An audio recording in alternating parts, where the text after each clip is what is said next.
नमस्कार, आप सभी का बहुत-बहुत स्वागत है आज इस लेक्चर सीरीज़ के एक और लेक्चर में, जहाँ पर हम प्रत्येक रविवार को एक एक्सपर्ट को आमंत्रित करते हैं या जो ऑफ़िसर्स हैं उनको आमंत्रित करते हैं, ताकि जो आपकी जर्नी है तैयारी करने की, वो आसान हो सके, सुलभ हो सके। तो इसी श्रृंखला में आज हमारे साथ उपस्थित हैं श्री आदित्य सिंह जी, जो कि ट्रेनिंग ऑफ़िसर हैं उत्तर प्रदेश सरकार में और बहुत ही कहना चाहिए कि ईमानदारी से तैयारी करने वाले एस्पिरेंट रहे हैं और बैकग्राउंड की बात करें तो ये इंजीनियर रहे हैं अगर आप के एजुकेशनल बैकग्राउंड की बात की जाए और बिलॉन्ग करने की बात की जाए तो जो मेरे पास बेसिक जानकारी है, अभी स्वयं आदित्य भी इस बारे में आपको बताएँगे, तो मुज़फ्फरनगर से बिलॉन्ग करते हैं।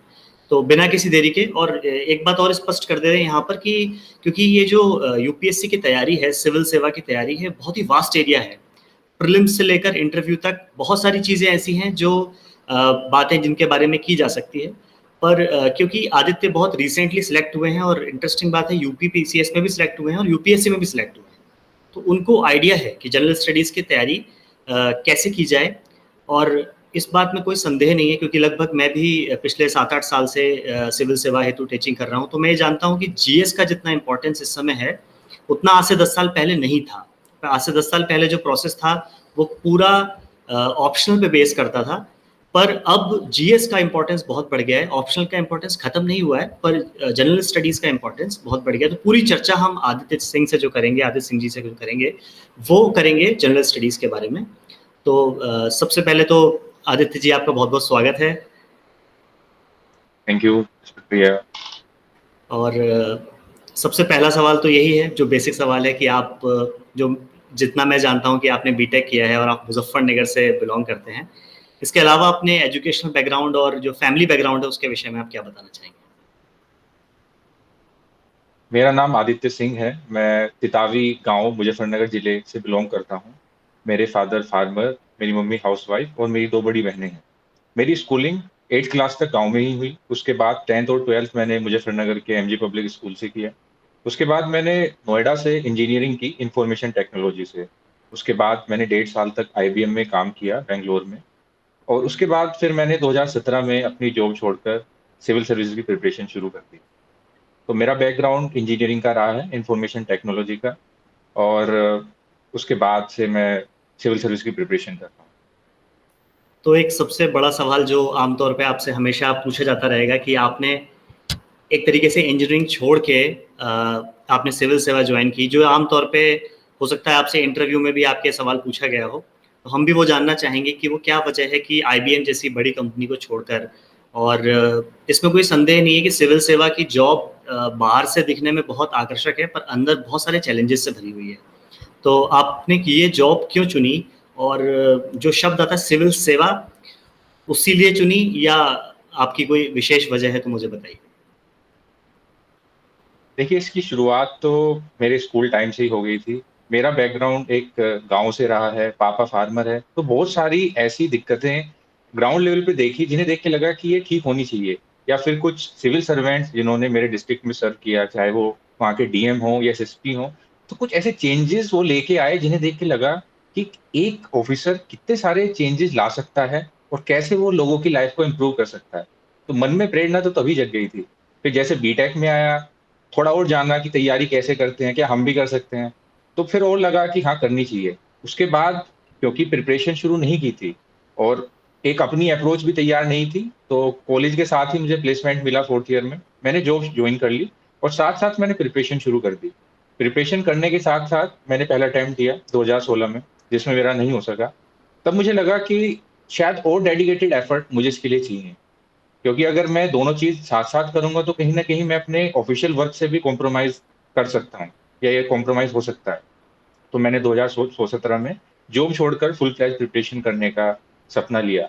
तो मेन जो प्रेरणा थी वो थी कि ये एक ऐसी जॉब है जहाँ से आपको ये रिस्पॉन्सिबिलिटी दी जाती है, जहाँ पे आप अपनी करियर प्रोग्रेशन के साथ-साथ लोगों की ज़िंदगी में भी बहुत बड़े बदलाव ला सकते हैं।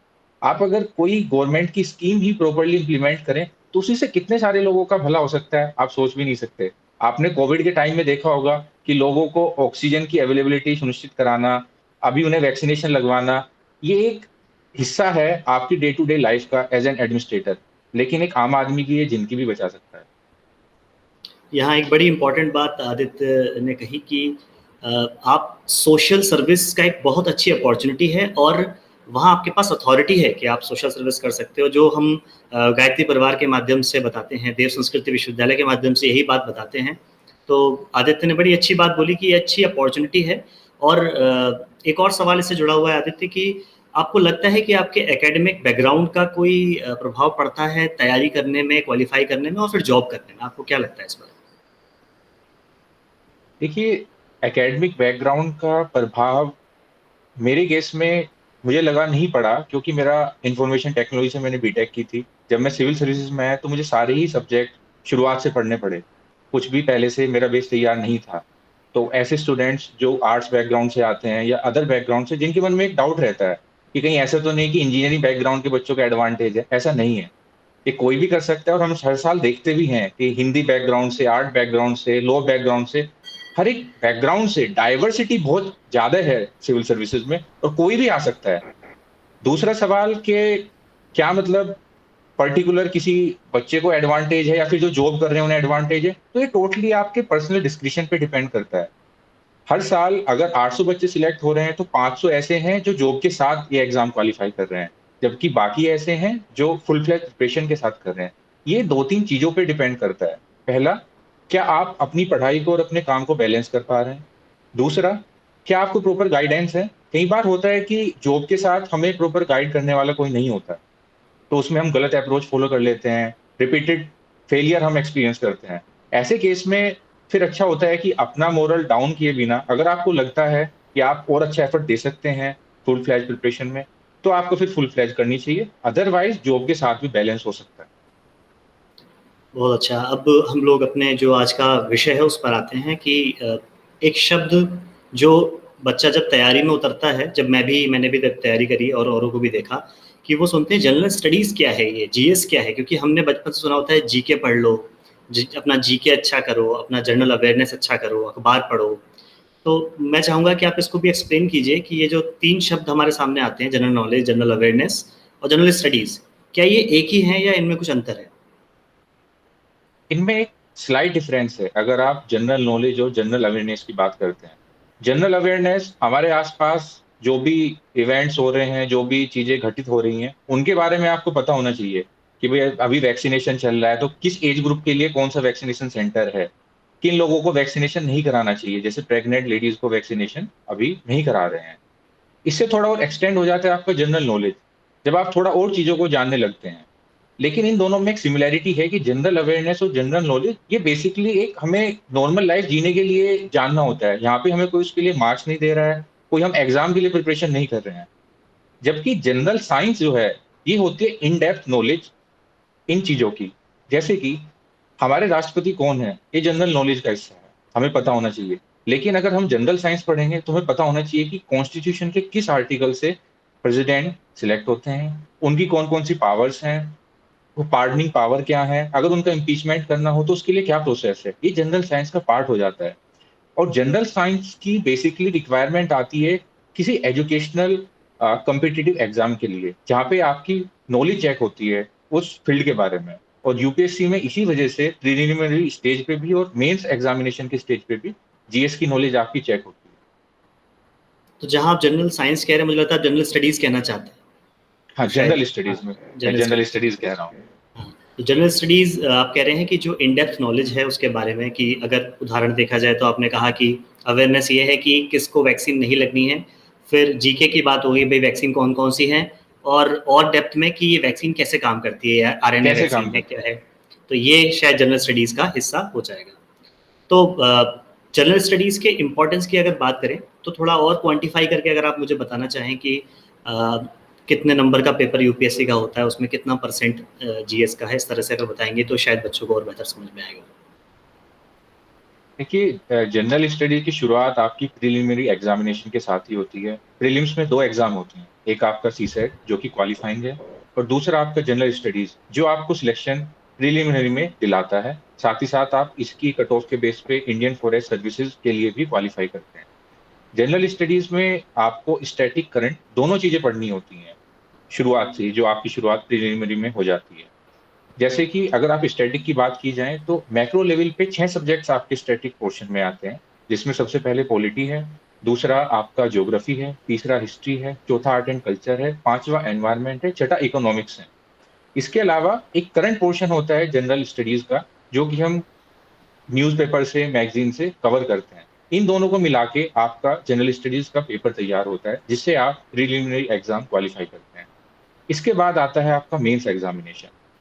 मेंस एग्ज़ामिनेशन में आपका जनरल स्टडीज़ के पेपर में आपकी इन डेप्थ नॉलेज चेक होती है, जिसका कहीं न कहीं फ्यूचर में आपको मिलने वाले रोल से एक रिलेशन होता है। उसमें हमारे 4 पेपर होते हैं, GS paper 1, GS paper 2, GS paper 3 और जीएस पेपर 4। ये चारों ही पेपर 250 मार्क्स के होते हैं, टोटल मिला के 1000 मार्क्स के, जो कि आपकी मेंस के स्कोर को तय करता है और आपके फाइनल सिलेक्शन में सबसे बड़ा रोल प्ले करता है।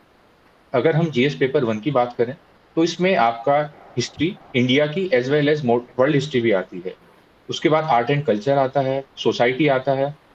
जीएस 2 में हमारा पॉलिटी आती है, जिसमें हम पढ़ते हैं कि इंडिया की पॉलिटी गवर्नेंस कैसी है। इसके अलावा कुछ सोशल इश्यूज़ भी आते हैं, वुमेन से रिलेटेड, सेल्फ हेल्प ग्रुप से रिलेटेड। जीएस पेपर 3 में हम इकोनॉमिक्स पढ़ते हैं, एनवायरनमेंट पढ़ते हैं, इंटरनल सिक्योरिटी, ब्रॉड लेवल पे हम ये 3 चीज़ पढ़ते हैं। जीएस 4 जनरल स्टडीज़ पेपर 4 है, उसमें एथिक्स से रिलेटेड हम चीज़ें पढ़ते हैं और एक कैंडिडेट की एथिक्स, इंटीग्रिटी इन सब पे उसकी नॉलेज चेक की जाती है। केस स्टडीज़ देख के समझा जाता है कि वो किस नज़रिए से सोचता है और क्या उसकी सोच एडमिनिस्ट्रेटिव जॉब्स के लिए फिट है कि नहीं है। देखने में लगता है कि ये पेपर बस पढ़ के और दे देने हैं, लेकिन कहीं न कहीं ये पेपर जो आप लिख रहे हैं, क्योंकि सब्जेक्टिव नेचर के हैं, ये आपकी पर्सनैलिटी रिफ्लेक्ट करता है। और यही वजह है कि हम देखते हैं कि जो काफ़ी अच्छी रैंक लेके आते हैं, तो उनका जीएस में काफ़ी अच्छा कमांड रहता है। और जैसा कि आपने डिस्कशन के शुरू में बताया, पिछले कुछ सालों में जीएस का वेटेज काफ़ी बढ़ गया है। जैसे मैं अगर 2019 यूपीएससी के पेपर की बात करूँ, तो मोस्टली जो ऑप्शनल का स्कोर था, वो काफ़ी नैरो रेंज के अंदर था कि टॉपर के 280s में थे, तो एक एवरेज पर्सन के 250 टू 30s में थे। जबकि जीएस में हाईएस्ट 482 मार्क्स थे और बच्चों के 370 भी थे। तो एक 100 मार्क्स का गैप आ रहा है। इसलिए अभी के टाइम में आपको जीएस को भी बहुत अच्छे से प्रिपेयर करने की ज़रूरत है, अगर आप चाहते हैं कि आपकी अच्छी रैंक आए। बहुत ही अच्छा आदित्य। एक और सवाल इससे पैदा होता है कि एक समय में धारणा थी कि अगर मैं 2010 से पहले का पैटर्न देखूं तो उस समय के जो, क्योंकि बहुत सारे टीचर्स जो भी हैं कोचिंग इंडस्ट्री में, बहुत सारे खुद को अपग्रेड करते हैं, बहुत सारे टीचर्स खुद को अपग्रेड नहीं भी कर पाते हैं समय के साथ साथ। तो अभी भी वो एक सलाह को देते हैं जिसमें वो कहते हैं कि आप चाहो तो जीएस का कोई हिस्सा छोड़ सकते हो। फॉर एग्जाम्पल, अगर आपको इकोनॉमिक्स समझ में नहीं आती तो उस समय पर लोग ऐसा करते थे कि इकोनॉमिक्स को छोड़ दिया बिल्कुल ही ऑल टुगेदर, फिर भी वो आईएएस बन जाते थे। अपने इधर एक लिटरेचर का सब्जेक्ट उठा लिया, एक एंथ्रोपोलॉजी हिस्ट्री ऑप्शन ले लिया और वहां से वो आईएएस बन गए। अभी कुछ बदलाव आया है या वही स्थिति है कि इकोनॉमिक्स को छोड़ दिया या पॉलिटी को ऑल टुगेदर छोड़ दिया, उसके बावजूद भी इंसान क्वालिफाई कर सकता है क्या? आप क्या कहना चाहेंगे इस बारे में? देखिए, मैं इस बारे में यही कहना चाहूँगा अपने पर्सनल एक्सपीरियंस के बारे में कि कोई हमें कुछ भी कहे, हमारी अप्रोच पर्सनलाइज़ होनी चाहिए। अगर अभी का आप पेपर उठा के देखें, शुरुआत करते हैं प्रीलिमिनरी एग्ज़ामिनेशन से, तो यूपीएससी हर साल पेपर का पैटर्न चेंज कर रहा है। 3 साल पहले तक एंशिएंट और मिडिवल हिस्ट्री के बहुत कम क्वेश्चन आते थे। ज़्यादातर लोग ये पोर्शन को स्किप कर देते थे, कहाँ से पढ़ें?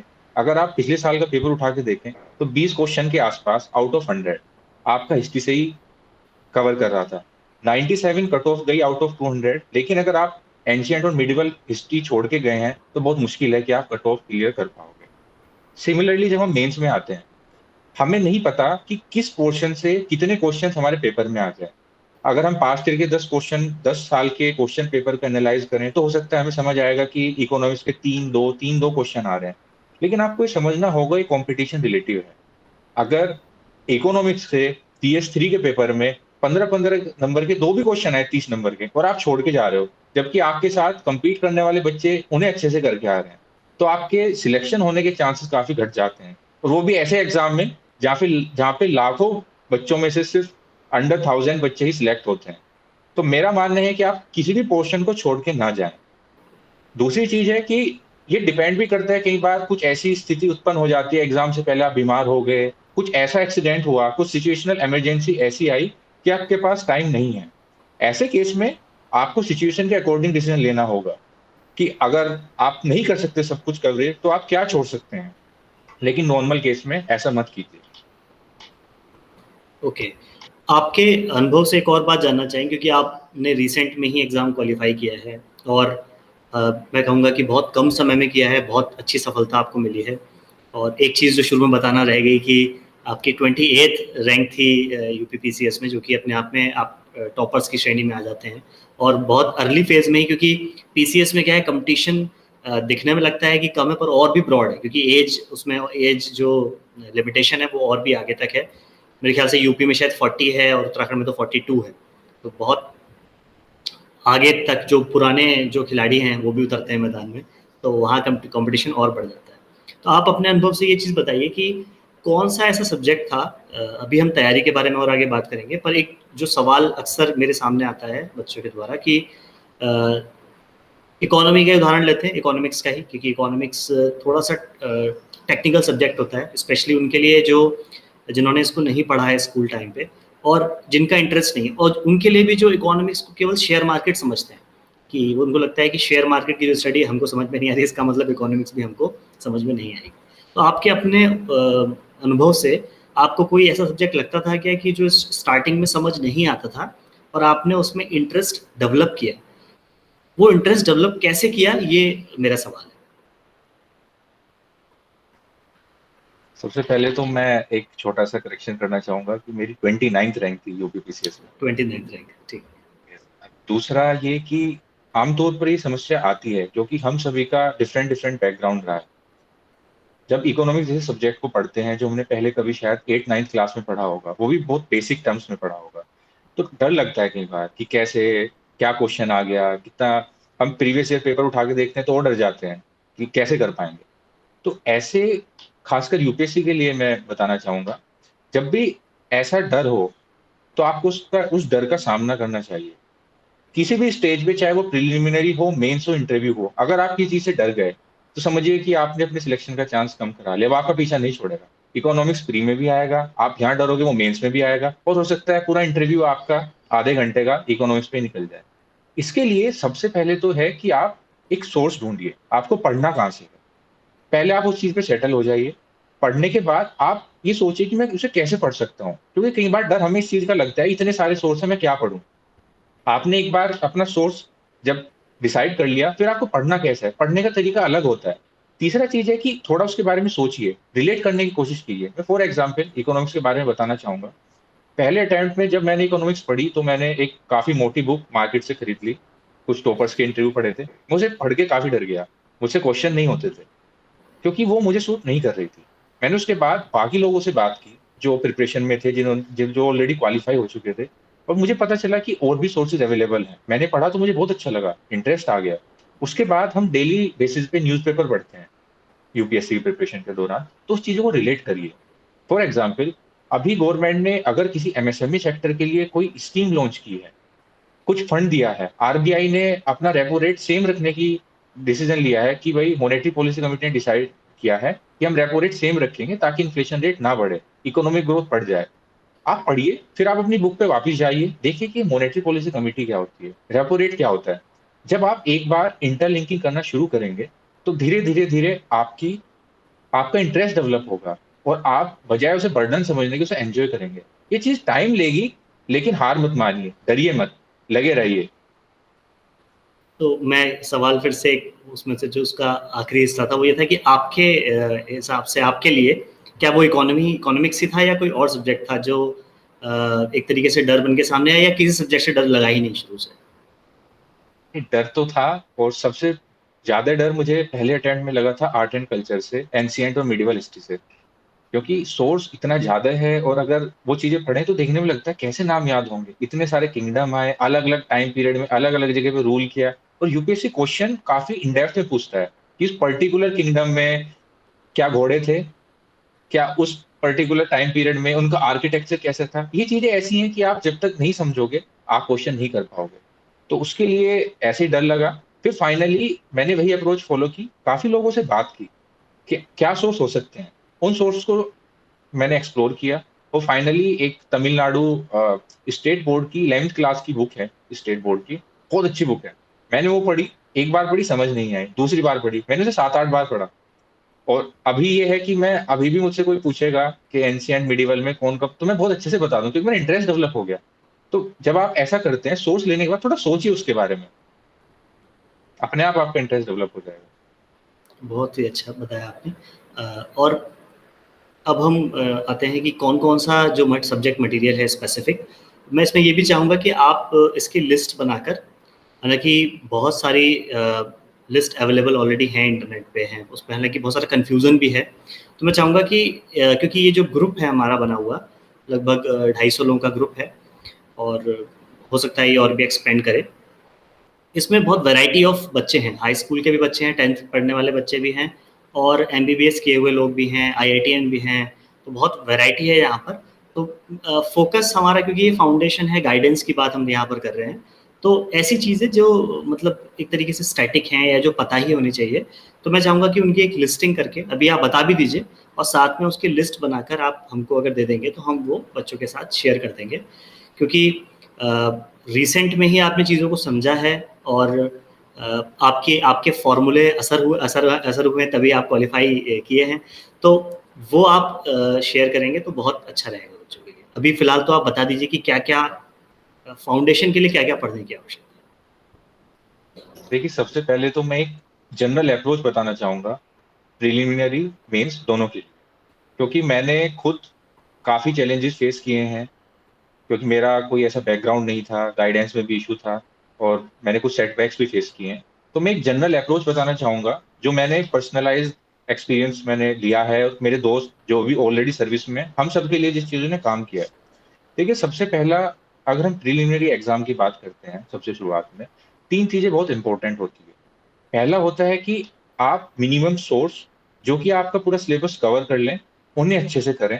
दूसरा है करने का तरीका।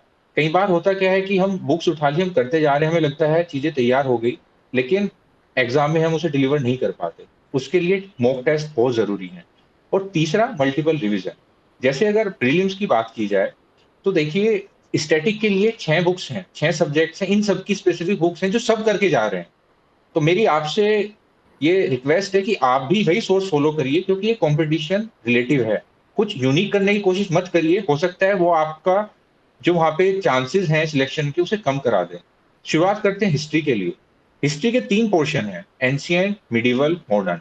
एंशिएंट और मिडीवल के लिए मैंने तमिलनाडु स्टेट बोर्ड की 11th क्लास की बुक्स पढ़ी और उसे मल्टीपल मल्टीपल टाइम्स मैंने पढ़ा। बुक मोटी है और उसमें काफ़ी माइन्यूट इन्फॉर्मेशन है। मेरी एडवाइस ये है कि उसके नोट्स ज़रूर बना लीजिएगा, शॉर्ट नोट, जो कि आपको हेल्प करेंगे। दूसरी चीज़, मॉडर्न हिस्ट्री। मॉडर्न हिस्ट्री के लिए स्पेक्ट्रम पब्लिकेशन की आती है एक बुक, सब वही पढ़ते हैं, आपको भी वही पढ़ना है। अभी पिछले कुछ सालों में यूपीएससी का पैटर्न ऐसा हुआ है कि उस बुक के एंड में अपेंडिक्स दिया हुआ है, जिसमें बहुत ही थोड़ी स्टैटिक टाइप की इन्फॉर्मेशन रहती है। हम पहले स्किप कर देते थे, लेकिन अभी वहाँ से सीधे-सीधे 2-3 क्वेश्चन आ जा रहे हैं। तो आप वो बुक शुरू से लेके एंड तक अच्छे से पढ़िए, समझने की कोशिश करिए, बहुत इंटरेस्टिंग बुक है। सेकंड सब्जेक्ट आता है आपका ज्योग्राफी। ज्योग्राफी के लिए आपकी 11th और 12th क्लास की एनसीईआरटी बहुत ज़्यादा इंपॉर्टेंट है। उसमें भी 11th क्लास की, जिसमें 2 बुक्स हैं, एक इंडियन ज्योग्राफी और एक वर्ल्ड ज्योग्राफी। आप इसे मल्टीपल टाइम्स पढ़ेंगे, आपके कॉन्सेप्ट क्लियर हो जाएँगे और आप आराम से ज्योग्राफी क्वेश्चन कर पाएँगे। इसके अलावा एक बुक आती है जीसी लियोम, पतली सी बुक है येलो कलर की। बच्चे इसे भी पढ़ते हैं, अब क्योंकि रिलेटिव कॉम्पिटिशन है तो पढ़ना ज़रूरी है। क्लाइमेट और बाकी जो फिजिकल ज्योग्राफी के काफ़ी पोर्शन है, वो आपके क्लाइमेटोलॉजी के पोर्शन है, वो अच्छे से कवर हो जाएँगे। तीसरा सब्जेक्ट आता है आपका इकोनॉमिक्स। इकोनॉमिक्स एक काफ़ी कॉम्प्लिकेटेड सब्जेक्ट है, जिसमें बच्चे नॉर्मली काफ़ी प्रॉब्लम फेस करते हैं। इसके लिए मेरा सोर्स था स्टैटिक में शंकर गणेश, एक बुक आती है, पतली बुक है। आप इसे पढ़ेंगे तो आपको ओवरऑल स्ट्रक्चर समझ में आएगा कि इकोनॉमिक्स क्या-क्या इंडिकेटर्स हैं, क्या-क्या ज़रूरतें हैं। जो बेसिक मिनिमम रिक्वायरमेंट है इकोनॉमिक्स की, आपको वो समझ में आ जाएगा। इसके साथ आप इसे कॉम्प्लीमेंट करिए इकोनॉमिक सर्वे और बजट से। आपका होलिस्टिकली इकोनॉमी कवर हो जाएगी। चौथा सब्जेक्ट आपका आता है art and culture. Art and culture अब से कुछ साल पहले तक बच्चे छोड़ के चले जाते थे, क्योंकि 2-3 क्वेश्चन प्रीलिम्स में आते थे। अभी इसका वेटेज बढ़ रहा है और ये मेंस में भी आपको काफ़ी हेल्प करता है। इसके लिए एक बुक आती है नितिन सिंघानिया, आप ये बुक खरीद लीजिए। उसमें कुछ चैप्टर ऐसे हैं जो आपको पढ़ने की ज़रूरत नहीं है, जैसे सर्कस है, थिएटर है, इनको ऊपर-ऊपर से देखिए। बाकी कुछ चैप्टर्स हैं आर्किटेक्चर वगैरह, उसे थोड़ा-सा इन डेप्थ में जाके पढ़िएगा, तभी आपको समझ में आएगा, क्योंकि यूपीएससी क्वेश्चन इस तरीके के पूछ लेता है कि पहले जो मुगल एम्परर थे वो रेड स्टोन यूज करते थे कि व्हाइट मार्बल यूज करते थे। अब आपने अगर पढ़ा होगा आप तभी बता पाएंगे, ऐसे आप गैस नहीं कर पाएंगे। और इसके साथ साथ एक 11वीं क्लास की एनसीईआरटी फाइन आर्ट्स बुक आती है, जो बहुत अच्छी बुक है, आप उसे भी जरूर पढ़ लीजिएगा। चौथा सब्जेक्ट आपका आता है एनवायरनमेंट। एनवायरनमेंट के लिए मोस्टली मोर देन 90% बच्चे शंकर आईएएस पब्लिकेशन की बुक आती है, आप उसे पढ़िए। साथ ही साथ एनवायरनमेंट में करंट में हो रहे डेवलपमेंट बहुत इंपॉर्टेंट रोल प्ले करते हैं। कोई एनवायरमेंटल समिट हुई नेशनल इंटरनेशनल लेवल पे, इंडिया ने कोई कमिटमेंट पूरे किए, कोई नई रिपोर्ट आई, ये सब चीजें आप करंट अफेयर्स के थ्रू कवर कर लेंगे। आपका पांचवा सब्जेक्ट आता है पॉलिटी। पॉलिटी के लिए एक यूनिवर्सल बुक है लक्ष्मीकांत, आज तक सब उसे ही पढ़ते आए हैं, आगे भी सब उसे ही पढ़ेंगे, तो आप भी उसे ही पढ़िएगा। पढ़ने में लगता है एक बार पढ़ेंगे कि ये तो हो गया, बहुत ईज़ी है, लेकिन अगर आप उसे 10 बार भी पढ़ ले, तो भी उसमें से ऐसे क्वेश्चन बन जाएँगे आप नहीं कर पाएँगे। जितनी बार हो सके उस बुक को पढ़िए, बहुत अच्छी बुक है। इसके बाद आपका लास्ट सब्जेक्ट बचता है आपका geography, history, art and culture, environment, economics, 6 subject I think हो गए, 6 सब्जेक्ट। स्टैटिक पोर्शन के बाद जो दूसरा आपका जनरल स्टडीज का पोर्शन है वो है करंट अफेयर। करंट अफेयर के लिए बहुत जरूरी है कि आप कोई भी एक मैगजीन, मंथली मैगजीन, किसी भी पब्लिकेशन की, जनरली लोग विजन आईएएस पब्लिकेशन की बुक्स पढ़ते हैं, आप भी वही पढ़िए, साथ ही साथ न्यूज़पेपर जरूर पढ़िए।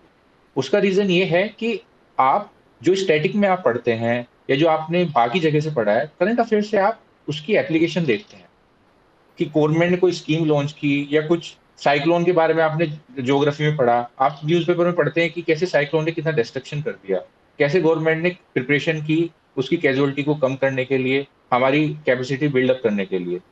ये चीजें आपकी प्रीलिम्स एग्जाम के लिए आ गई। अब इतना करने के बाद आपके पास नॉलेज है, लेकिन सिलेक्शन के लिए नॉलेज सफिशिएंट नहीं है। इसके बाद रोल आता है रिवीजन का। एटलीस्ट 5 और मैक्सिमम कोई लिमिट नहीं है, आपको रिवाइज करना ही करना है बार बार। एक सोर्स पे स्टिक करिए, उसे बार बार पढ़िए। तीसरी स्टेज आती है, अब आपने पढ़ लिया, आपने रिवाइज कर लिया, आपके पास है, लेकिन क्या आप उस नॉलेज को अप्लाई कर पा रहे हैं पेपर पे, ये जानना बहुत जरूरी है। उसके लिए जितने हो सके आप मॉक टेस्ट दीजिए। टेस्ट करेंगे तो आपको समझ में आएगा कि आपने कोई चैप्टर पढ़ा था, उसमें से क्वेश्चन आ रहा है, क्या सारे कॉन्सेप्ट आपके क्लियर हैं। टेस्ट दीजिए और टेस्ट का फीडबैक जरूर लीजिए, क्योंकि टेस्ट हमारी नॉलेज चेक करने के साथ साथ हमारा नॉलेज डेफिसिट भी पूरा करता है। कुछ ऐसी चीज होंगी जो उसमें मिलेगी, आप उन्हें अपने नोट्स में ऐड कर लीजिए। और इन सब के साथ साथ एक बहुत इंपॉर्टेंट चीज है प्रीलिमिनरी एग्जामिनेशन में, वो है पास्ट ईयर पेपर्स। अभी 2021 का पेपर होगा, आप 2001 से लेके 20 तक के 20 साल के प्रीलिमिनरी के पेपर उठा लीजिए, उन्हें सोल्व करिए। आपको उससे बहुत सारी चीजें क्लियर होंगी कि यूपीएससी का एक जो पैटर्न है क्वेश्चन पूछने का, वो कैसे पूछती है, कैसे क्वेश्चन तैयार होते हैं। कुछ ऐसे क्वेश्चंस आते हैं साइंस के, एनवायरनमेंट के, जहां पे हम दो ऑप्शंस को एलिमिनेट कर देते हैं, लेकिन दो में कंफ्यूज हो जाते हैं। तो आपको समझ में आएगा यूपीएससी पूछना क्या चाहता है। एग्जामिनर जो पेपर सेट कर रहा है उसका एक पर्पज है क्वेश्चन को सेट करने के लिए। जब आप प्रीवियस ईयर पेपर देखेंगे, क्वेश्चन पेपर लगाएंगे, तो वो माइंडसेट आप समझ जाएंगे, वो आपको बहुत हेल्प करेगा। और इन सब के बीच कुछ ऐसे सब्जेक्ट्स हैं जैसे कि एंशिएंट मिडिवल हिस्ट्री, इनके नोट्स जरूर बना लीजिएगा, शॉर्ट नोट्स। इकोनॉमिक्स में जब आप करंट में इकोनॉमिक सर्वे बजट को देखते हैं तो उसकी समरी पढ़िएगा, उससे कुछ कुछ चीजें पॉइंट कर लीजिएगा, क्योंकि प्रीलिमिनरी एग्जाम में सिलेक्शन रिवीजन ही दिलाता है। और रिवीजन तब हो पाएगा जब आपके शॉर्ट नोट्स होंगे। एक पूरी बुक आप एग्जाम से 2 दिन पहले रिवाइज नहीं कर सकते। इतना करने के बाद आप प्रीलिमिनरी एग्जाम क्लियर कर लेंगे। साथ ही साथ सीसेट के पेपर को नजरअंदाज मत कीजिए। हाल फिलहाल के कुछ सालों में मैंने अपने कुछ दोस्तों को भी देखा है जिनके जीएस 1 में 130 140 आउट ऑफ 200 आए, लेकिन सीसेट में 1-2 नंबर से रह गए। सीसेट हर साल कॉम्प्लिकेटेड होता जा रहा है, आप सीसेट की प्रैक्टिस जरूर कर लीजिएगा। अब हम आते हैं मेंस मेंस एग्जामिनेशन के लिए। मेंस एग्जामिनेशन की अप्रोच बहुत सिंपल है, लेकिन आपको ये फॉलो करनी होगी। सबसे पहला काम कीजिए कि आप जीएस 1, 2, 3, 4 अपने ऑप्शनल का सिलेबस का प्रिंट आउट ले लीजिए, क्योंकि अगर आप सिलेबस वाइज अप्रोच फॉलो नहीं करेंगे तो इसका कोई लिमिट नहीं है। आप कितना भी पढ़ लीजिए, आपको पता ही नहीं होगा हमने क्या पढ़ा क्या नहीं पढ़ा। सबसे पहले आप सिलेबस डाउनलोड करिए, फिर सिलेबस के हर एक पॉइंट के सामने आप लिखिए कि मुझे ये चीज कहाँ से पढ़नी है। पढ़ने के बाद आप प्रीवियस ईयर पेपर भी उठा के देखिए, आपको समझ में आ जाएगा कि किन पोर्शन से कैसे क्वेश्चन आ रहे हैं। ब्रॉड ब्रॉड थीम सेम ही है काफी टाइम से। बात करते हैं जीएस पेपर 1 की। जीएस पेपर 1 में बेसिकली हिस्ट्री है इंडियन, और साथ ही साथ आपकी वर्ल्ड हिस्ट्री है यूपीएससी के एग्जाम में, ज्योग्राफी है, आर्ट एंड कल्चर है, सोसाइटी है। अब इसमें से history geography, art and culture, ये चीजें आप प्रीलिमिनरी में एग्जामिनेशन के लिए जो पढ़ते हैं, सेम नॉलेज आपकी यहाँ पे काम आएगी। आपको रिवाइज करना है, कुछ अलग से नहीं पढ़ना है। आपको अलग से पढ़ना है वर्ल्ड हिस्ट्री और साथ ही साथ सोसाइटी। सोसाइटी के लिए एनसीईआरटी की बुक्स हैं, एक बुक है, आपको वो पढ़नी है। साथ ही साथ वर्ल्ड हिस्ट्री के लिए नेट पे मटेरियल अवेलेबल है, जैसे मैंने विजन आईएएस का एक पीडीएफ डॉक्यूमेंट अवेलेबल है, वहां से मैंने पढ़ाई की थी वर्ल्ड हिस्ट्री के लिए। अब इन चीजों को पढ़ने के बाद आप प्रीवियस ईयर जरूर देखिए, उससे आपको आइडिया लग जाएगा कि किसी भी पर्टिकुलर क्वेश्चन से किस तरह के क्वेश्चन फ्रेम हो सकते हैं। जीएस पेपर 2 पे आते हैं। जीएस पेपर 2 में पॉलिटी, गवर्नेंस मेनली, और कुछ शायद गवर्नमेंट की स्कीम्स हैं वीकर सेक्शंस के लिए, वल्नरेबल सेक्शंस के लिए, जैसे ट्राइबल्स हैं, वुमेन्स हैं, चिल्ड्रन हैं, फिजिकली चैलेंज पर्सन है। तो इनके लिए आप सिलेबस देखेंगे, उसके सामने आप फिर लिखिए कहाँ से करना है। अब आपको समझ में आया कि अगर 13 पॉइंट्स हैं आपके सिलेबस में, उसमें से 5 तो आपके प्रीलिमिनरी में ऑलरेडी कवर हो चुके हैं लक्ष्मीकांत से, बाकी 6-7 हैं वो आपको थोड़ा नेट पे देखने होंगे कि गवर्नेंस के लिए क्या है, कोई डॉक्यूमेंट आता है, सेकेंड एआरसी की समरी है, तो आप पॉइंट आउट कर लीजिए कि मुझे यहाँ से पढ़ना है। और इसमें एक अप्रोच और काम करती है कि जैसे कुछ टॉपिक्स हैं जो आपने पहले नहीं पढ़े, इनके आप शॉर्ट नोट्स बना लीजिए। A4 साइज शीट पे 2 पेज के नोट्स बना लेंगे, बार बार पढ़ेंगे, एग्जाम्पल ऐड करेंगे, मोर देन सफिशिएंट। आते हैं जीएस 3 पे। जीएस 3 में मेनली इकोनॉमिक्स आता है आपका, एनवायरमेंट, इंटरनल सिक्योरिटी। इसमें से आप इकोनॉमिक्स ऑलरेडी प्रिलिमिनरी एग्जामिनेशन के लिए पढ़ चुके होते हैं। जो 2 नई चीजें आती हैं वो आती हैं आपकी इंटरनल सिक्योरिटी। एनवायरमेंट भी आपने पढ़ रखा है, लेकिन यहाँ पे थोड़ा वो डाइवर्स हो जाता है। इंटरनल सिक्योरिटी के लिए जो मेरे लिए काम किया उसमें था कि कुछ प्रीवियस ईयर पेपर से स्टैटिक चीजें हैं, जैसे नक्सलिज्म है, नॉर्थ ईस्ट में इंसर्जेंसी है, टेररिज्म, हम क्रॉस बॉर्डर टेररिज्म की एक इशू फेस कर रहे हैं। ये चीजें ऐसी हैं कि इनके आप एक एक पेज की नोट्स बना लीजिए। बाकी चीजें करंट अफेयर बेस्ड रहती हैं कि करंट में इंडिया ने कोई सर्जिकल स्ट्राइक की, डिफेंस में कोई डेवलपमेंट हुआ, उसके लिए आप जो न्यूज़पेपर पढ़ते हैं, मैगजीन पढ़ते हैं, वो आपको हेल्पफुल रहेंगे। फोर्थ पोर्शन आता है जीएस 4 एथिक्स, जो कि मुझे सबसे अच्छा लगता है। जीएस 4 ये बिल्कुल नया सब्जेक्ट है, आपका कोई बैकग्राउंड नहीं होता, प्रीलिमिनरी एग्जामिनेशन के लिए आपने कुछ नहीं पढ़ा होता। इसके लिए एक बुक आती है लेक्सिकॉन, लेकिन उसमें आपको सिलेक्टिव पढ़ना है। इसके सिलेबस में 7 पॉइंट होंगे, 7 में से 4 तो पॉइंट्स आपके लेक्सिकॉन से कवर हो जाएंगे, लेकिन 3 चीजें बचेंगी जिसके लिए आपको अलग से पढ़ना होगा। जैसे इसमें इमोशनल इंटेलिजेंस भी इसमें है, इसमें केस स्टडीज के लिए आपको अलग से प्रैक्टिस करनी पड़ेगी। तो बेसिकली जीएस पेपर का मेन तरीका है कि आप सिलेबस लीजिए, उनके सोर्स ढूंढिए, वहां से पढ़िए, और उसके बाद सबसे बड़ा रोल प्ले करता है आंसर राइटिंग। जितनी हो सके आंसर राइटिंग प्रैक्टिस करिए, क्योंकि आपको मेन पेपर में 3 घंटे के अंदर 20 क्वेश्चन लिखने होते हैं। अगर आप प्रैक्टिस नहीं करेंगे तो बहुत ही मुश्किल हो जाता है अपनी नॉलेज को आंसर में रिफ्लेक्ट करना और पेपर टाइम पे कंप्लीट करना। मैं आपको एक एग्जांपल देता हूँ। अभी अगर हम 200 लोग ये वीडियो देख रहे हैं और आपसे पूछा जाए कि बताइए वैक्सीन पे कोई क्वेश्चन लिखिए कि भाई वैक्सीन की स्ट्रेटेजी क्या रही है, तो मुश्किल से 100 लोग उस पे क्वेश्चन लिख पाएंगे। लेकिन अगर मैं ये बोल दूं कि वो 10 मिनट में आपको क्वेश्चन लिखना है, तो मुश्किल से 10 लोग ऐसे होंगे कि जो 10 मिनट के अंदर उस आंसर को लिख पाएंगे। रीजन है कि मेंस एग्जामिनेशन में नॉलेज को रिट्रीव करना अपनी मेमोरी से और उसे टाइम पीरियड के अंदर आपको रिफ्लेक्ट करना, यहाँ पे आंसर राइटिंग बहुत ज्यादा जरूरी है। ये आपको मार्क्स टेस्ट करने में हेल्प करेगी। इसके अलावा मैं ऑप्शनल पे भी एक एडिशनल पॉइंट ऐड करना चाहूंगा। सेम अप्रोच आप ऑप्शनल के पेपर में भी अप्लाई कीजिए कि आपकी प्रिपरेशन सिलेबस बेस्ड रहनी चाहिए। UPSC is not looking for scholars, उन्हें कोई पीएचडी होल्डर्स या इतने इनडेप्थ नॉलेज के लोग नहीं चाहिए। उन्हें चाहिए कि डाइवर्स नॉलेज हो, लेकिन आपको उसकी एप्लीकेशन पता हो। एक एग्जाम्पल के लिए, आपने इकोनॉमिक्स पढ़ी, कई बार क्वेश्चन आता है कि इकोनॉमिक्स पढ़ने की क्या जरूरत है। अब आप इमेजिन करिए फ्यूचर में आपका सिलेक्शन इंडियन एडमिनिस्ट्रेटिव सर्विस में होता है, इंडियन रेवेन्यू सर्विस में होता है, और आप मिनिस्ट्री ऑफ फाइनेंस में as a secretary, joint secretary काम करते हैं। वहां पे आपको पॉलिसी भी बनानी होगी, पॉलिसी का इम्प्लीमेंटेशन भी देखना होगा, इकोनॉमी को कैसे बूस्टअप किया जाए वो भी देखना होगा। उसके लिए जरूरी है कि आपकी बेसिक्स क्लियर हो। वो बेसिक यूपीएससी एग्जामिनेशन प्रोसेस के थ्रू आपके चेक करते हैं, इसलिए आप ये अप्रोच फॉलो करिए। डेफिनेटली आपको इससे फायदा मिलेगा और आप ये एग्जाम अच्छे से क्लियर कर पाएंगे। बहुत ही अच्छा डिटेल में आपने बताया आदित्य, और सबसे अच्छी बात है क्लैरिटी ऑफ थॉट्स हमको देखने को मिला है यहाँ पर कि अगर इस अप्रोच को अपनाया जाए तो डेफिनेटली कहते हैं कि रिजल्ट आने में समय लग सकता है, पर अगर ईमानदार प्रयास होगा तो रिजल्ट जरूर आएगा। क्योंकि दो शब्द बड़े फेमस भी हैं और रियलिस्टिक भी हैं यूपीएससी की तैयारी में, पेशेंस और परसिवरेंस। ये दो कहते हैं कि ये दो मूल मंत्र हैं और सही दिशा में पता लगा कि जो आदित्य ने कहा कि बहुत स्कॉलर बनने की आवश्यकता नहीं है, आपको जैक ऑफ ऑल होना है और मास्टर होना है अपने ऑप्शनल में। इनफैक्ट ऑप्शनल के भी सवाल कोई बहुत वैसे रिसर्च बेस्ड नहीं आते हैं, उसमें भी आप तैयारी करेंगे तो ऑप्शनल क्योंकि अपने आप में एक अलग मुद्दा हो जाएगा, तो उधर नहीं जाते हैं, इधर ही रहते हैं जीएस पे। तो एक और बड़ा सवाल आता है कि मान लीजिए क्वेश्चंस आए हुए हैं, प्री के बात करें 100 क्वेश्चंस या मेंस के क्वेश्चन हैं और किसी क्वेश्चन का बिल्कुल भी आइडिया नहीं है कि ये क्वेश्चन कहाँ से पूछा गया है, क्या है, तो क्या फिर भी उसको अटेम्प्ट करना चाहिए प्री के संदर्भ में भी और मेंस के संदर्भ में भी? इसका उत्तर दीजिए।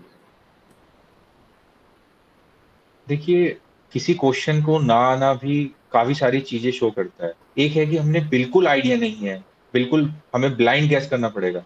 तो ऐसे केस में आप प्रिलिमिनरी में उसे आपको छोड़ देना चाहिए, मुझे ऐसा लगता है, क्योंकि वहाँ पे नेगेटिव मार्किंग भी है। आप अगर ज़्यादा ब्लाइंड गेस करेंगे और वो ऑप्शन भी काफ़ी क्लोज़ रहते हैं, तो वो आपके फ़ेवर में नहीं जाएगा। प्रिलिमिनरी में ऐसे क्वेश्चन को स्किप कर देना चाहिए। मेंस में क्योंकि हर एक क्वेश्चन मार्क्स फेच करता है और क्वेश्चन काफ़ी सब्जेक्टिव होते हैं, उसमें कोई फैक्चुअल डेटा या एक लाइन का आंसर नहीं पूछा जाता। तो जनरली चीज़ें हमें पता होती हैं, लेकिन एग्ज़ैक्ट नहीं पता होती। तो अगर आपको हल्का-फुल्का आइडिया है, तो आप लिख दीजिए, लेकिन बिल्कुल ही आपको कोई आइडिया नहीं है, तो आप स्किप कर सकते हैं। बट स्टिल मैं यही सजेस्ट करूँगा कि मेंस में फिर भी थोड़ा कोशिश करिए कि एट लीस्ट उसके इर्द-गिर्द आपको कुछ पता है तो आप लिख दीजिए। क्योंकि एक 10 नंबर का क्वेश्चन अगर आप छोड़ते हैं बिल्कुल ब्लैंक तो आपको 0 मिलेंगे। लेकिन थोड़ी बहुत नॉलेज से आप कुछ भी लिखते हैं तो 2-3 मार्क्स मिल जाएँ, वो आपको डेफिनिटली हेल्प करेंगे। अब जो सबसे बड़ा सवाल है इस बीच विद्यार्थियों का वो ये है, क्योंकि एक इंडस्ट्री है भारत में जिसको बोलते हैं कोचिंग इंडस्ट्री, और वो कितने कितने हज़ार करोड़ की है कुछ नहीं पता, वो एग्जैक्टली उसका नंबर भी नहीं पता लोगों को कि वो कितने की इंडस्ट्री है। और अभी इन दिनों देख रहे हैं भले ही ऑनलाइन चल रही है कोचिंग्स, पर बहुत ज़्यादा उनकी फ़ीस है, बहुत हैवीली वो, इसलिए इस तरह का इनिशिएटिव भी लिया देव संस्कृति विश्वविद्यालय ने कि जो लोग हैं सक्षम हैं, जो लोग जिनके मन में भाव है कि वो विद्यार्थियों के लिए सर्विस करना चाहते हैं, जितने भी एक्सपर्ट्स यहाँ पर आ रहे हैं सब बिल्कुल निःशुल्क अपनी सेवा दे रहे हैं, और विश्वविद्यालय का भी पूरा मैकेनिज्म बिल्कुल निःशुल्क काम कर रहा है इस पर्सपेक्टिव में। तो पर कोचिंग इंडस्ट्री का ऐसा नहीं है, बहुत लोग उससे जुड़े हुए हैं। तो जो बड़ा सवाल आता है कि कोचिंग और विदाउट कोचिंग, तो उसमें आपका क्या पॉइंट ऑफ व्यू है? देखिए, मुझे पर्सनली ये लगता है कि कोचिंग का रोल गाइडेंस तक ही सीमित रहता है। अब अगर आपको गाइडेंस कोई आपके आस-पास वाला दे रहा है या आप खुद समझ पा रहे हैं कि आपको क्या पढ़ना है, तो ये एग्ज़ाम आप सेल्फ स्टडी से आराम से क्लियर कर लेंगे। लेकिन कई बार ऐसा होता है कि कुछ बच्चों के पास गाइडेंस नहीं होता, उन्हें समझ नहीं आता कहाँ से क्या किया जाए। तो वहाँ पे कोचिंग ये रोल प्ले करती है कि उन्हें बताती है कि आपको ये किताब पढ़नी है, ऐसे पढ़नी है। लेकिन एंड ऑफ द डे पढ़नी आपको ही है, पेपर आपको ही देना है। तो कोशिश करिए कि आप खुद से उन चीज़ों को समझ पाएँ और अगर आप कोचिंग जॉइन भी करते हैं, तो आप अपना माइंड अप्लाई करिए, ब्लाइंडली फॉलो मत कीजिए। क्योंकि एक कोचिंग में हज़ारों बच्चे कोचिंग लेते हैं, तो उतने बच्चों का सिलेक्शन हो जाएगा कि वो नेक्स्ट ईयर क्लेम कर सकें कि हमारे यहाँ से 100 बच्चों का 200 का हो गया। सब बच्चों को तो नहीं होता। लेकिन ऐसा मत करिए कि आप ब्लाइंडली फॉलो कर रहे हैं, हर किसी की अप्रोच अलग होती है, करने का तरीका अलग होता है। तो अगर आपको कहीं गाइडेंस मिल रही है, तो उस गाइडेंस के बेसिस पे आप सेल्फ स्टडी कीजिए। ये आपका टाइम भी सेव करेगा और आपकी अप्रोच को भी पर्सनलाइज़ करेगा, जो इस एग्ज़ाम में बहुत इम्पोर्टेंट है। एक और बात आती है कि क्योंकि अब यहाँ हम किसी कोचिंग का नाम भी नहीं ले सकते कि ये कोचिंग अच्छी है, ये कोचिंग खराब है। पर एक जब नया विद्यार्थी आता है, जीवन में 2 तरीके से सीखते हैं हम लोग, या तो खुद ठोकर खा के सीखते हैं या किसी के अनुभव से सीख जाते हैं। ज़्यादातर लोग खुद ही ठोकर खा के सीख पाते हैं, वो दूसरों के अनुभव से सीख नहीं पाते, और जो दूसरों के अनुभव से सीख जाते हैं, वो कई वर्ष अपने बचा लेते हैं। तो कई दफ़ा ऐसा होता है कि कोचिंग चुनने में बहुत टाइम वेस्ट हो जाता है। ज़्यादा ही सोचने कि हम सबसे अच्छी कोचिंग चुनें, या गलत कोचिंग अगर चुन ली या इंसान को लगा कि उसने गलत कोचिंग चुन ली, तो उसके बाद उसको लगता है कि मेरे 6 मंथ्स वेस्ट हो गए, उस अप्रोच के कारण जो मुझे कोचिंग प्रोवाइड की गई। तो कोचिंग का चुनाव कैसे करें, और क्या उसमें क्या तरीका, क्या वो अपनी चेकलिस्ट बनाएँ कि हाँ, ये चीज़ें मेरी फुलफ़िल हो रही हैं, तो मैं इस कोचिंग को स्पेसिफ़िक को जॉइन कर देता हूँ? देखिए, सबसे ज़्यादा इम्पोर्टेंट कोचिंग चूज़ करते हुए करनी चाहिए कि उनका पास्ट रिकॉर्ड क्या है। और पास्ट रिकॉर्ड में भी आप सोशल मीडिया पे या इस तरह के ऐड पे मत जाइए। उसके लिए आप ऑथेंटिक कोई प्रीवियस ईयर टॉपर है, जिसे वो क्लेम कर रहे हैं, किसी से कॉन्टैक्ट हो सकता है, तो आप उनसे बात कीजिए। कि आपको कितना हेल्प किया। बहुत से लोग अपने इंटरव्यू जब पोस्ट सिलेक्शन इंटरव्यू देते हैं तो उसमें भी वो बताते हैं कि कोचिंग का क्या रोल रहा उनकी प्रिपरेशन में। तो आप वहाँ से भी असेस कर सकते हैं। जैसे अभी देखा जाए तो कुछ कोचिंग्स हैं दिल्ली में या बाकी सिटीज़ में जो ऑलरेडी वेल एस्टेब्लिश्ड हैं। तो उसका मतलब ये है कि कहीं न कहीं वो एक पर्टिकुलर वे में स्टूडेंट्स को हेल्प कर रही हैं, इसीलिए बच्चे इतने जा रहे हैं। पहला आप इस तरीके से फ़ॉलो कर सकते हैं। दूसरा है कि जब आप जाते हैं तो 1-2 दिन आप भी उनकी जो क्लासेस अवेलेबल हैं या अगर वो फ्री 1-2 दिन आपको क्लास अटेंड करने को देते हैं, तो आप पहले अटेंड कीजिए। और तीसरा है आप पहले खुद देखिए कि आप कोचिंग जॉइन क्यों करना चाहते हैं। सबसे बड़ा सवाल ये है, अगर एक इंसान को पता है ये बुक पढ़नी है, वो पढ़ पा रहा है, अच्छे से टेस्ट में स्कोर कर पा रहा है, तो उसे कोचिंग की ज़रूरत नहीं है। लेकिन अगर किसी को कॉन्सेप्ट समझने में दिक्कत हो रही है, वो डिसिप्लिन मेंटेन नहीं कर पा रहा है कि मुझे इतने घंटे पढ़ना है, तो फिर उसे कोचिंग या बाकी चीज़ों की तरफ देखना चाहिए। तो आपको खुद भी समझना पड़ेगा, पहली बात आपको क्या ज़रूरत है कि नहीं है? अगर है, तो फिर आप पास्ट ईयर टॉपर से बात कीजिए, उनके इंटरव्यू पढ़िए, आपको खुद समझ आ जाएगा। आप टीचर्स देखिए कि जो टीचर्स वहाँ पे पढ़ा रहे हैं, वो कितने एक्सपीरियंस्ड हैं। अगर कोई 2 साल पहले जिसने एग्ज़ाम दिया है, वही पढ़ा रहा है, तो उसका एक्सपीरियंस अभी उतना नहीं है। लेकिन अगर कोई 20 साल पुराना टीचर पढ़ा रहा है, तो कहीं न कहीं उनकी इन डेप्थ नॉलेज ज़्यादा अच्छी है। उन्होंने पैटर्न को एनालाइज़ किया है, वो डेफिनिटली आपको हेल्प करेंगे इस प्रोसेस में। आपने नोट्स की भी बात करी कि स्पेसिफिक आपने कहा कि एंशिएंट मिडिवल मॉडर्न के नोट्स ज़रूर बनाएं। तो जीएस की तैयारी करने के दौरान जितना भी कुछ पढ़े सबके नोट्स बनाना ज़रूरी है या जैसे उदाहरण के लक्ष्मीकांत की जो किताब है, मैं अक्सर ये मान के चलता हूँ कि लक्ष्मीकांत के अलग से नोट्स बनाने की आवश्यकता नहीं है, हाईलाइट करके ही काम चल जाता है। आप इस बारे में अपने अनुभव से क्या कहेंगे? देखिए, प्रिलिमिनरी एग्ज़ामिनेशन के लिए सारे सब्जेक्ट के नोट्स बनाने की ज़रूरत नहीं है। हिस्ट्री में सिर्फ़ एंशिएंट मिडीवल के तमिलनाडु हिस्ट्री बुक से, बिकॉज़ आप बार-बार उस बुक को नहीं पढ़ सकते।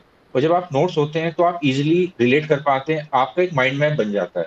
मॉडर्न के भी बनाने की ज़रूरत नहीं है, स्पेक्ट्रम पढ़िए, पूरी बुक इम्पोर्टेंट है, उसी में आप मार्कर से हाइलाइट कर लीजिए। ज्योग्राफी में आपको नोट्स बनाने की ज़रूरत नहीं है। ज्योग्राफी में अगर आप 6th क्लास से एनसीईआरटी पढ़ते हैं, 10th की जब प्रिपरेशन शुरू करते हैं, तो 6 से 10th के आपके 4 पेज पे नोट्स आ जाएँगे। एक चैप्टर में कुछ एक डेटा मिलेगा, एक बार नोट्स बना के आप साइड में रख दीजिए। 11th की बुक आपको बार-बार पढ़नी पड़ेगी, उसके नोट्स मत बनाइए। इकोनॉमिक्स के नोट्स मत बनाइए, इकोनॉमिक सर्वे बजट के बना लीजिए क्योंकि पॉसिबल नहीं है कि आप बार-बार बजट पढ़ पाएँगे। आप नोट्स इसलिए बनाते हैं कि मेंस में जब आप आंसर लिखते हैं तो एग्ज़ाम्पल दे सकें, अपने आंसर को सब्सटेंशिएट कर सकें। एनवायरनमेंट के लिए नोट्स बनाने की ज़रूरत नहीं है। अगर नोट्स बनाना चाहते हैं, कुछ लोगों को याद करने में प्रॉब्लम होती है कि कितनी यूएन की समिट हुई। यूएनएफसीसी की समिट हो रही है 1992 से। मुझे भी प्रॉब्लम हुई थी, तो मैंने एक ए4 साइज़ शीट पे एक क्रोनोलॉजी बना ली थी, कि अभी अच्छा यहाँ पे हुई है, 21st समिट पेरिस में हुई थी, इसके बाद ये हुआ, यहाँ पे 3 इम्पोर्टेंट डिसीज़न लिए गए। तो उससे क्या है कि हमें समझने में आसानी रहती है। एट लार्ज आपको बनाने की ज़रूरत नहीं है।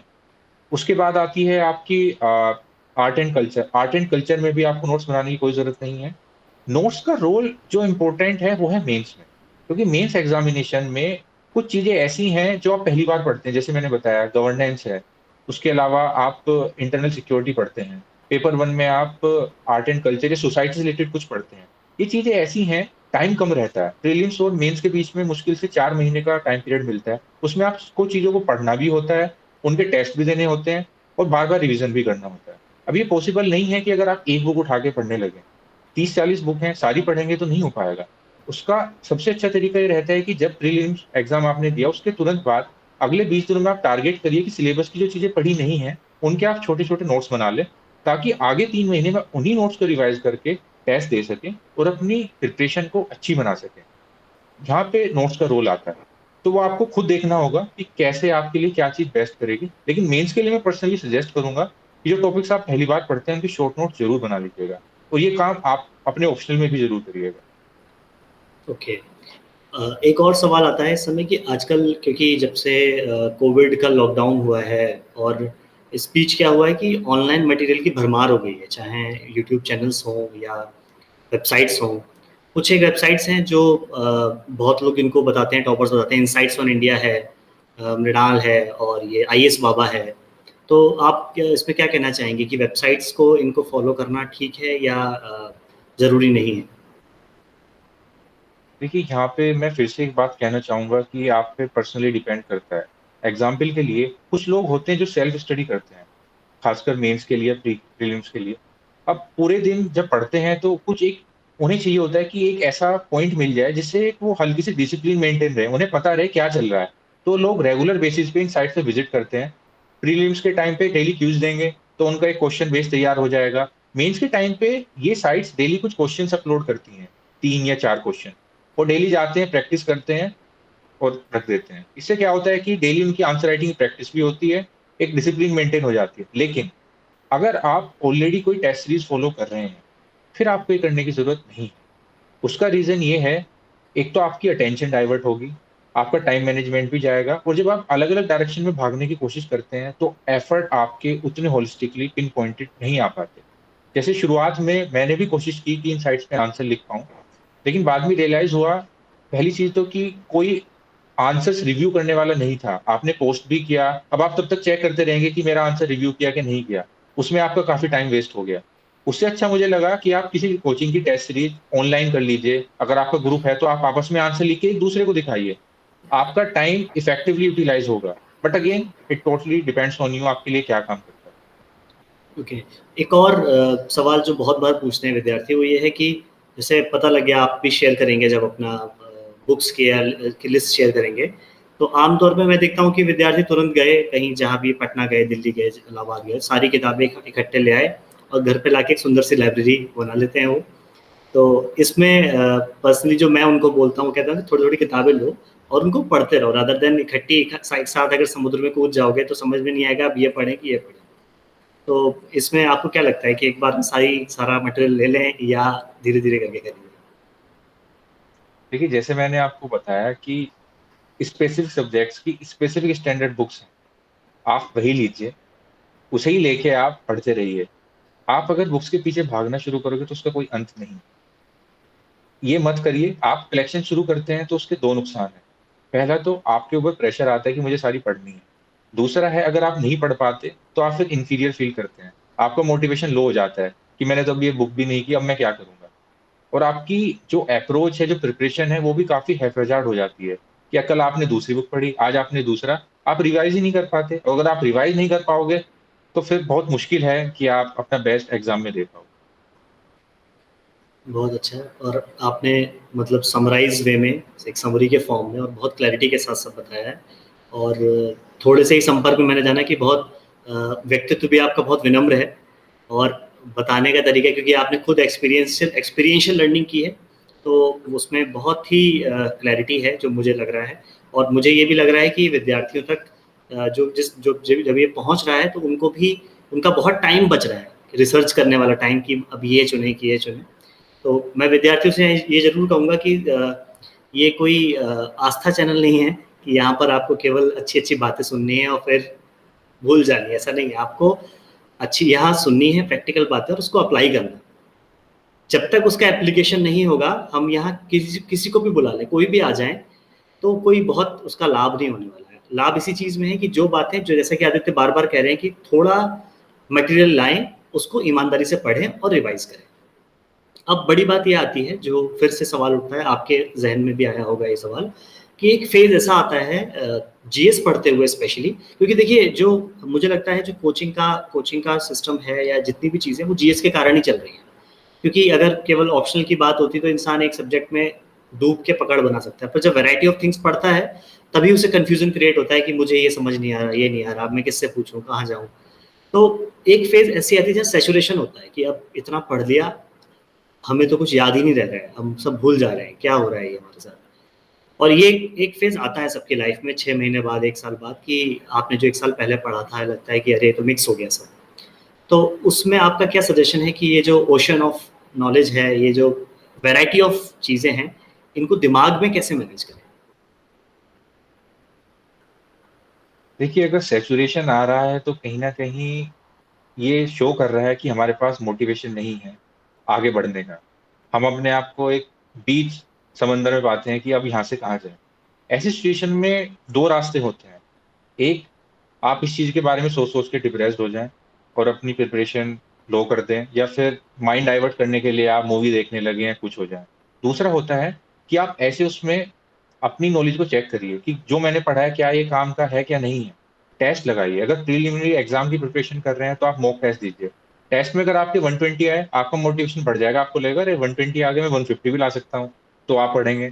आपके अगर 40 आए, तो भी आपको लगेगा कि यार 40 है, सिलेक्शन तो 100 पे होगा, तो भी आप पढ़ेंगे। तो आप खुद को चैलेंज करिए कि मुझे किस डायरेक्शन में जाना है। पहला तो ये। दूसरा है, हो सकता है सैचुरेशन इसलिए आ गया हो कि आपको सोर्स ही नहीं पता। आपने रैंडमली कुछ पढ़ना शुरू किया, कुछ पढ़ के समझ में आया, अब मैं यहाँ से कहाँ जाऊँ?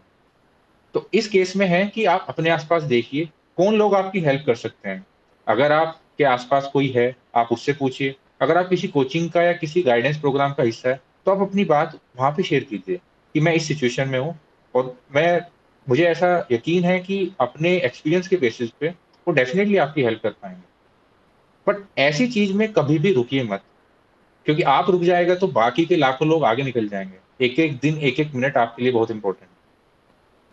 आपने मोटिवेशन की बात की और कई विद्यार्थी ऐसे हैं, क्योंकि हमारे डीएसवी का तो सेटअप ही ऐसा है कि यहाँ पर हम लोग ऑलरेडी लाइफ मैनेजमेंट, मेडिटेशन ये सब चीज़ें इंक्लूड करते हैं। बहुत सारे विद्यार्थी बाहर जब यहाँ से चले जाते हैं तो ये सवाल करते हैं कि सर मुझे ऐसा लग रहा है कि जो मोटिवेशनल बुक्स हैं, उनको पढ़ने की जगह अगर मैं उस टाइम करंट अफेयर्स पढूँ तो मेरा टाइम ज़्यादा यूटिलाइज़ हो सकता है। मेडिटेशन करने की बजाय या योग करने की बजाय उस टाइम का भी, क्योंकि वो टाइम मेरा 1 घंटा वेस्ट तो नहीं हो रहा है कहीं, ये सवाल उनके ज़हन में उभरता है। इसमें आपका कोई पॉइंट ऑफ व्यू हो तो ज़रूर शेयर कीजिए कि ये मोटिवेशनल बुक्स करना, पढ़ना, मेडिटेशन करना क्या वेस्टेज ऑफ टाइम है या अपनी जो कहना चाहिए उसको दिमाग की क्षमताएँ हैं उसको बढ़ाने का तरीका है? आप क्या कहना चाहेंगे इस बारे में? देखिए, मैं यही कहना चाहूँगा कि यूपीएससी की प्रिपरेशन मुझे अच्छी इसलिए लगी क्योंकि ये एग्ज़ाम इतना ज़्यादा टाइम हमें देता है खुद को समझने के लिए कि हम समझ पाते हैं कि कौन-सी सिचुएशन में हम परेशान होते हैं, कौन-सी सिचुएशन में हम काफ़ी एनर्जेटिक फ़ील करते हैं और ये हमें ये भी बताता है कि कैसे उस फ़ेज़ से हमको खुद को निकालना है। ऐसे उसमें मोटिवेशन के लिए बुक्स पढ़ना, मेडिटेशन एक बहुत बड़ा रोल प्ले करता है। जैसे मैं खुद की बात करूँ, जब मैंने प्रिपरेशन के लिए जॉब छोड़ दी, मैं आया और मेरा सिलेक्शन नहीं हुआ, तो एक उससे कहीं न कहीं मेरे कॉन्फिडेंस लेवल पे फ़र्क पड़ा। खुद पे सवाल आने शुरू हो जाते हैं कि क्या मैं कर भी पाऊँगा? अब ऐसे उसमें अपने अंदर पॉज़िटिविटी मेंटेन करने के लिए मेडिटेशन और इस तरह की बुक्स पढ़ना एक बहुत इम्पोर्टेंट रोल प्ले करता है। जैसे मुझे अभी भी याद है कि मैंने एक अपना रूटीन सेट किया था कि मैं सुबह उठते ही एक बुक पढ़ता था। जिसमें मैंने गुरुदेव की चेतना की शिखर यात्रा के तीनों पार्ट पढ़े। सिर्फ़ 2 या 3 पेज उठा, 2-3 पेज पढ़े, तो उससे क्या होता था कि एक पॉज़िटिव थॉट दिमाग में आ जाता था। आपकी शुरुआत जो होती थी, बहुत अच्छे थॉट के साथ होती थी कि हाँ, फिर आप जब पूरा दिन पढ़ते हैं, तो वो पॉज़िटिविटी आपके साथ रहती है। जब दिन का एंड होता था, बेड पे जाने से पहले, तो मेडिटेशन करता था। उससे फ़ायदा क्या है कि आपका माइंड रिलैक्स हो गया। अब आप बिना किसी टेंशन के आप सो गए, नेगेटिविटी नहीं आती। कुछ लोग इसकी बजाय काफ़ी दूसरे काम करते हैं कि उन्हें कोई वीडियो देखनी पसंद है, बुक पढ़नी पसंद है या कुछ और हॉबी अलग होती है। लेकिन मुझे लगता है इस तरह की कोई ना कोई चीज़ हमारे साथ होना बहुत ज़रूरी है। क्योंकि अगर आप पहली अटेम्प्ट में निकल जाते हैं, तो ठीक है, लेकिन अगर आप फँस गए, आप 2-3 साल तक फँसे हुए हैं, तो खुद को पॉज़िटिव रख पाना, अपनी मेंटल हेल्थ का ध्यान रख पाना बहुत ज़रूरी है। तो उसके लिए अगर हो सके, तो बुक्स ज़रूर पढ़िए। पहला तो ये आपको मोटिवेट करती हैं, दूसरा है कि आपकी सोच को भी काफ़ी ब्रॉड करती हैं, आपका नज़रिया बदलती हैं, जो कहीं न कहीं आपको एग्ज़ाम में भी काफ़ी हेल्पफुल होता है। और मुझे लगता है स्पेशली जो एथिक्स का पेपर है, इंटीग्रिटी का पेपर है, उसका जो पर्पज़ है वो इनके माध्यम से फुलफ़िल होता है। वो यही पर्पज़ है कि वो चाहते हैं कि ऑनेस्ट लोग आएँ इस फ़ील्ड में। और जो सबसे बड़ा चैलेंज है देश के सामने, वरना मतलब सबसे बड़ा है, सब बहुत सारे चैलेंजेज़ हैं, उनमें से एक है करप्शन। और करप्शन कहीं न कहीं सबसे पहले विचार के लेवल पे ही आता है, उसके बाद वो चीज़ बड़ी हो जाती है, 2G, 3G और 5G तक पहुँच जाती है। तो बड़ी बात ये है कि जो आपने बताया कि खुद को मोटिवेट रखना, सेल्फ मोटिवेशन के लिए अच्छी किताबें पढ़ना। एक और लास्ट सवाल मैं यहाँ करके इस चर्चा को यहीं रोकेंगे हम लोग, ताकि ये सारी बातें विद्यार्थियों तक पहुँच सके, क्योंकि बहुत ब्रॉड कर देंगे एरिया तो वहाँ कन्फ्यूज़न हो सकता है। मुद्दा यही है कि हम अभी जीएस पे ही हैं, जनरल स्टडीज़ की बात हम कर रहे हैं, उसी की तैयारी की बात कर रहे हैं। और जो ये बात आती है कि इस तैयारी के दौरान जो आपने कहा कि मोटिवेशन बहुत आवश्यक है, किताबें पढ़ना बहुत आवश्यक है। कुछ विद्यार्थी ये सोचते हैं कि क्या इसमें हमें बिल्कुल एकांत में चले जाना चाहिए? मतलब हम अकेले हो जाएँ, किसी से बातचीत करना बंद कर दें। और उसमें कई को कुछ चैलेंजेस भी आते हैं, साइकोलॉजिकल लेवल पर कुछ चैलेंजेस आते हैं। आप साइकोलॉजिस्ट तो नहीं है, पर आपने खुद वो चीज़ें फेस करी हैं, आपने डेफिनेटली एक तरीके की तपस्वी का जीवन आपको जीना पड़ता है, एकांत में रहना पड़ता है। एक समय में आप किसी कंपनी में काम कर रहे होते हैं या कॉलेज में होते हैं, दोस्तों के साथ होते हैं, और फिर कुछ लेवल पर आपको लोगों से थोड़ा डिस्टेंस बनाना पड़ता है। तो आपको क्या लगता है कि जो सोशलाइजेशन है वो कितना रखना चाहिए, जो आपको हेल्प भी हो, क्योंकि ऐसा नहीं पता लगा आपको दुनिया की तो जानकारी है, पर आपकी फैमिली में क्या घटित हो रहा है ये आपको नहीं पता। तो एक तरीके से ये भी एक चैलेंज हो जाता है कि आपको अपने पेरेंट्स की मनःस्थिति नहीं पता, पर आपको पता है कि डोनाल्ड ट्रंप और जो बाइडेन क्या सोच रहे हैं। तो ऐसे ये जो डिलेमा है इसमें क्या करना चाहिए? देखिए, इसमें 2 चीज़ें हैं। पहला है कि आपका जो सोशल दायरा है, आपको उसमें थोड़े से चेंजेज़ लाने होंगे। जब आप प्रिपरेशन में आते हैं तो आपको फ़ेसबुक, इंस्टाग्राम, ट्विटर और जो बाकी आप घूमना-फिरने का टाइम है, वो डेफ़िनेटली आपको कम करना ही होगा। तभी आप पढ़ाई के लिए टाइम निकाल पाएँगे। सेकंड चीज़ आती है कि हम प्रिपरेशन कर रहे हैं या कुछ भी कर रहे हैं, लेकिन एंड ऑफ द डे हम एक ह्यूमन बीइंग हैं, जिसे सोशल एनिमल भी कहा जाता है। तो उसके लिए ज़रूरी है कुछ अपने जो परिवार के हैं, कुछ दोस्त हैं, उनसे हम रेगुलर कम्युनिकेशन में रहें, हमें पता रहे कि क्या चल रहा है। उसकी वजह ये है कि कई बार क्या होता है कि हम बिल्कुल अपने आप को सबसे अलग कर लेते हैं। अब जब हम काफ़ी लो फ़ील करते हैं, हमारा मोटिवेशन लो होता है, तो हमें इमोशनल सपोर्ट के लिए अपने आस-पास कोई दिखाई नहीं देता। जिससे कई बार सिचुएशन काफ़ी खराब हो जाती है, जैसे आपने कहा कि साइकोलॉजिकल इश्यू भी आ जाते हैं। तो अब इसमें भी फर्दर 2 चीज़ें आती हैं, कुछ लोग हमेशा से इंट्रोवर्ट होते हैं, अपनी स्कूल कॉलेज लाइफ़ से। ऐसे लोगों के लिए सही रहता है कि प्रिपरेशन के टाइम ही अपना सोशल दायरा काफ़ी लिमिटेड रखें, पढ़ाई पर ध्यान दें। लेकिन कुछ लोग ऐसे होते हैं जिन्हें आदत होती है ग्रुप में पढ़ने की। तो ऐसे लोगों के लिए अच्छा रहता है कि जो सोशल दायरा आपका फ़ेसबुक, सोशल मीडिया का था, उसे तो हटा दें, लेकिन जो आपके फ़ील्ड के लोग हैं, 4 लोग प्रिपरेशन कर रहे हैं, ग्रुप स्टडी कर लें, एक-दूसरे के साथ में आप क्वेश्चन आंसर कर लें।